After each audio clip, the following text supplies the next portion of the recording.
Hello everyone जय Shri Jagannath welcome to Joy blog. सकाळु सकाळु ब्रश करके मु टिके करदेली ब्रेकफास्ट करके खाइली मु रजपान आउ रजपान खाइली मु पुनी रज दोली रे बसिकी देखुनांती पार्टी रे मु पसई जेबे पान मो गाल फुली जाईची सेटा मु देखौची। तापर खाइथिली मु गुपचुप आम गाँ को आसतिला आ गुपचुप खाऊ खाऊ ये दी भणी कर खजिया देखो गुपचुप खाया पाए लो मालो ता दुकान नहले उठे नै जाओ तम घर को आउ तापर परा हेतिला आज हमर नडिया आउ सेथिरे मते डाब पिया पे इच्छा हला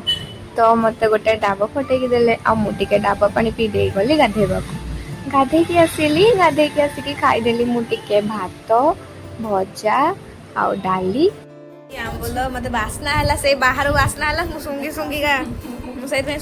का आइजी एडी खाइबा पे ओह कि बासना खाइबा पई खाली हंकर सी भात खाउजी आ एडी खाली बाटर ये खाउचंती दळा